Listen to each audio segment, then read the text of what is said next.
Welcome back to the Run for God Bible in a Year podcast. This is the only running-centric Bible reading program on the planet, and we aim to help you get stronger physically, mentally, and most importantly, spiritually, as we read through the entire Bible in 365 days. Whether you're listening in your car or on your couch or while you're running or walking, we know that the Word of God can transform us all, and it is my prayer that you are blessed by what we do here today. I am reading, as a reminder, from the Holman Christian Bible. If you would like to follow along, you can download that plan there underneath this video.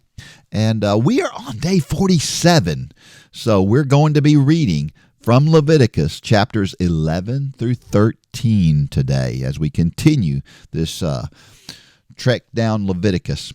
But first, let us talk about our running or walking tip of the day. Find the right diet for you and pay attention to how it affects your running or your walking. A lot of people, they look at diets, they know somebody else who did it, or, find the diet that works for you. And you're going to be much happier. It's a little bit like running shoes, right? We know that not everybody needs to wear the same running shoe. Well, not everybody needs to have the same diet. And so find the one that's right for you. All right, now let's get into God's Word. Leviticus 11. The Lord said to Moses and Aaron, "Say to the Israelites, of all the animals that live on the land, these are the ones you may eat. You may eat any animal that has a divided hoof and that chews the cud. There are some that only chew the cud or only have a divided hoof, but you must not eat them. The camel, though it chews the cud, does not have a divided hoof. It is ceremonially unclean for you.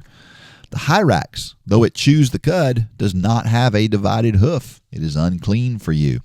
The rabbit, though it chews the cud, does not have a divided hoof. It is unclean for you. And the pig, though it has a divided hoof, does not chew the cud. It is unclean for you.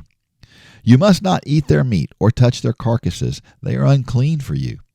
Of all the creatures living in the water of the seas and of the streams, you may eat any that have fins and scales. But all creatures of the seas or streams that do not have fins or scales, whether among all the swarming things or among all the other living creatures in the water, you are to regard as unclean. And since you are to regard them as unclean, you must not eat their meat. You must regard their carcasses as unclean. Anything living in the water that does not have fins and scales is to be regarded as unclean by you. These are the birds you are to regard as unclean and not eat because they are unclean: the eagle, the vulture, the black vulture, the red kite, and any kind of black kite, any kind of raven, the horned owl, the screech owl, the gull, any kind of hawk, the little owl, the cormorant, the great owl, the white owl, the desert owl, the osprey, the stork, any kind of heron, the hoopie, and the bat. Of all the flying insects that walk on all fours are to be regarded as unclean by you. There are, however, some flying insects that walk on all fours that you may eat, those that have jointed legs for hopping on the ground. Of these you may eat any kind of locust, katydid, cricket, or grasshopper. But all other flying insects that have 4 legs you are to regard as unclean. You will make yourselves unclean by these. Whoever touches their carcasses will be unclean till evening. Whoever picks up one of their carcasses must wash their clothes, and they will be unclean until evening. Every animal that does not have a divided hoof or that does not chew the cud is unclean for you. Whoever touches the carcass of any of them will be unclean. Of all the animals that walk on all fours, those that walk on their paws are unclean for you. Whoever touches their carcasses will be unclean till evening. Anyone who picks up their carcasses must wash their clothes, and they will be unclean till evening. These animals are unclean for you. Of the animals that move along the ground, these are unclean for you: the weasel, the rat, any kind of great lizard, the gecko, the monitor lizard, the wall lizard, the skink, and the chameleon. Of all those that move along the ground, these are unclean for you. Whoever touches them when they are dead will be unclean till evening. When one of them dies and falls on something, that article, whatever its use, will be unclean, whether it is made of wood, cloth, hide, or sackcloth. Put it in water. It will be unclean till evening, and then it will be clean. If one of them falls into a clay pot, everything in it will be unclean, and you must break the pot. Any food you are allowed to eat that has come into contact with water from any such pot is unclean, and any liquid that is drunk from such a pot is unclean. Anything that one of their carcasses falls on becomes unclean. An oven or cooking pot must be broken up. They are unclean, and you are to regard them as unclean. A spring, however, or a cistern for collecting water remains clean, but anyone who touches one of these carcasses is unclean. If a carcass falls on any of the seeds that are to be planted, they remain clean. But if the water has been put on the seed and a carcass falls on it, it is unclean for you. If an animal that you are allowed to eat dies, anyone who touches its carcass will be unclean till evening. Anyone who eats some of its carcass must wash their clothes, and they will be unclean till evening. Anyone who picks up the carcass must wash their clothes, and they will be unclean till evening. Every creature that moves along the ground is to be regarded as unclean. It is not to be eaten. You are not to eat any creature that moves along the ground, whether it moves on its belly or walks on all fours or on many feet. It is unclean. Do not defile yourselves by any of these creatures. Do not make yourselves unclean by means of them, or be made unclean by them. I am the Lord your God. Consecrate yourselves and be holy, because I am holy. Do not make yourselves unclean by any creature that moves along the ground. I am the Lord who brought you up out of Egypt to be your God. Therefore be holy, because I am holy. These are the regulations concerning animals, birds, every living thing that moves about in the water, and every creature that moves along the ground. You must distinguish between the unclean and the clean, between living creatures that may be eaten and those that may not be eaten. Leviticus 12. The Lord said to Moses, "Say to the Israelites, a woman who becomes pregnant and gives birth to a son will be ceremonially unclean for 7 days, just as she is unclean during her monthly period. On the 8th day, the boy is to be circumcised. Then the woman must wait 33 days to be purified from her bleeding. She must not touch anything sacred or go to the sanctuary until the days of her purification are over. If she gives birth to a daughter, for 2 weeks the woman will be unclean as during her period. Then she must wait 66 days to be purified from her bleeding. When the days of her purification for a son or daughter are over, she is to bring to the priest at the entrance to the tent of meeting a year-old lamb for a burnt offering and a young pigeon or a dove for a sin offering. He shall offer them before the Lord to make atonement for her, and then she will be ceremonially clean from her flow of blood. These are the regulations for the woman who gives birth to a boy or girl. But if she cannot afford a lamb, she is to bring 2 doves or 2 young pigeons, one for a burnt offering and the other for a sin offering. In this way, the priest will make atonement for her, and she will be clean. Leviticus 13. The Lord said to Moses and Aaron, "When anyone has swelling or rash or shiny spot on their skin that may be defiling a skin disease, they must be brought to Aaron the priest or to one of his sons who is a priest. The priest is to examine the sore on the skin, and if the hair of the sore has turned white and the sore appears to be more than skin deep, it is a defiling skin disease. When the priest examines that person, he shall pronounce them ceremonially unclean. If the shiny spot on the skin is white but does not appear to be more than skin deep, and the hair in it has not turned white, the priest is to isolate the affected person for 7 days. On the 7th day, the priest is to examine them, and if he sees that the sore is unchanged and has not spread in the skin, he is to isolate them for another 7 days. On the seventh day the priest is to examine them again, and if the sore has faded and has not spread in the skin, the priest shall pronounce them clean. It is only a rash. They must wash their clothes, and they will be clean. But if the rash does spread in their skin after they have shown themselves to the priest to be pronounced clean, they must appear before the priest again. The priest is to examine that person, and if the rash has spread in the skin, he shall pronounce them unclean. It is a defiling skin disease. When anyone has a defiling skin disease, they must be brought to the priest.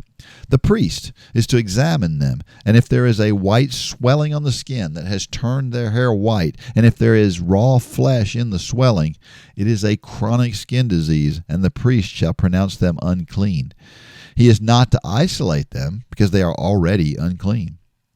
If the disease breaks out all over their skin, and so far as the priest can see, it covers the skin, all the skin of the affected person from head to foot, the priest is to examine them. And if the disease has covered their whole body, he shall pronounce them clean. Since it has all turned white, they are clean. But whenever raw flesh appears on them, they will be unclean. When the priest sees the raw flesh, he shall pronounce them unclean. The raw flesh is unclean. They have a defiling disease. If the raw flesh changes and turns white, they must go to the priest. The priest is to examine them, and if the sores have turned white, the priest shall pronounce the affected person clean. Then they will be clean. When someone has a boil on their skin and it heals, and the place where the boil was, a white swelling or reddish white spot appears, they must present themselves to the priest. The priest is to examine it, and if it appears to be more than skin deep and the hair on it has turned white, the priest shall pronounce that person unclean. It is a defiling skin disease that has broken out where the boil was. But if, when the priest examines it, there is no white hair in it, and it is not more than skin deep and has faded, then the priest is to isolate them for 7 days. If it is spreading in the skin, the priest shall pronounce them unclean. It is a defiling disease. But if the spot is unchanged and has not spread, it is only a scar from the boil, and the priest shall pronounce them clean. When someone has a burn on their skin and a reddish white or white spot appears in the raw flesh of the burn, the priest is to examine the spot, and if the hair in it has turned white and it appears to be more than skin deep, it is a defiling disease that has broken out in the burn. The priest shall pronounce them unclean. It is a defiling skin disease. But if the priest examines it, and there is no white hair on the spot, and if there is not more than skin deep has faded, then the priest is to isolate them for 7 days. On the 7th day the priest is to examine that person, and if it is spreading in the skin, the priest shall pronounce them unclean. It is a defiling skin disease. If, however, the spot is unchanged and is not spread in the skin, but is faded, it is a swelling from the burn, and the priest shall pronounce them clean. It is only a scar from the burn. If a man or woman has a sore on their head or chin, the priest is to examine the sore. And if it appears to be more than skin deep, and the hair in it is yellow and thin, the priest shall pronounce them unclean. It is a defiling skin disease on the head or chin. But if, when the priest examines the sore, it does not seem to be more than skin deep, and there is no black hair in it, then the priest is to isolate the affected person for 7 days. On the 7th day, the priest is to examine the sore, and if it has not spread, and there is no yellow hair in it, and if it does not appear to be more than skin deep, then the man or woman must shave themselves except for the affected area, and the priest is to keep them isolated another 7 days. On the 7th day the priest is to examine the sore, and if it has not spread in the skin, and appears to be no more than skin deep, the priest shall pronounce them clean. They must wash their clothes, and they will be clean. But if the sore does spread in the skin after they are pronounced clean, the priest is to examine them, and if he finds that the sore has spread in the skin, he does not need to look for yellow hair. They are unclean. If, however, the sore is unchanged so far as the priest can see, and the black hair has grown in it, the affected person is healed. They are clean, and the priest shall pronounce them clean. When a man or woman has white spots on the skin, the priest is to examine them, and if the spots are dull white, it is a harmless rash that has broken out on the skin, and they are clean. A man who has lost his hair and is bald is clean. If he has lost his hair from the front of his scalp and has a bald forehead, he is clean. But if he has reddish-white sore on his head, on his bald head or forehead, it is a defiling disease breaking out on his head or forehead. The priest is to examine him, and if the swollen sore on his head or forehead is reddish-white, like a defiling skin disease, the man is diseased and is unclean. The priest shall pronounce him unclean because of the sore on his head. Anyone with such a defiling disease must wear torn clothes, yet let their hair be unkempt, cover the lower part of their face, and cry out, "Unclean, unclean!" As long as they have the disease, they remain unclean. They must live alone. They must live outside the camp. As for any fabric that is spoiled with a defiling mold, any woolen or linen clothing, any woven or knitted material of linen or wool, or any leather, or anything made of leather, if the affected area in the fabric, the leather, the woven or knitted material, or any leather article is greenish or reddish, it is a defiling mold and must be shown to the priest. The priest is to examine the affected area and isolate the article for 7 days. On the 7th day he is to examine it, and if the mold has spread in the fabric, the woven or knitted material, or the leather, whatever its use, it is a persistent defiling mold. The article is unclean. He must burn the fabric, the woven or knitted material of wool or linen, or any leather article that has been spoiled, because the defiling mold is persistent. The article must be burned. But if, when the priest examines it, the mold has not spread in the fabric, the woven or knitted material, or the leather article, he shall order that the spoiled article be washed. Then he is to isolate it for another 7 days. After the article has been washed, the priest is to examine it again, and if the mold has not changed its appearance, even though it has not spread, it is unclean. Burn it, no matter which side of the fabric has been spoiled. If, when the priest examines it, the mold has faded after the article has been washed, he is to tear the spoiled part out of the fabric, the leather, or the woven knitted material.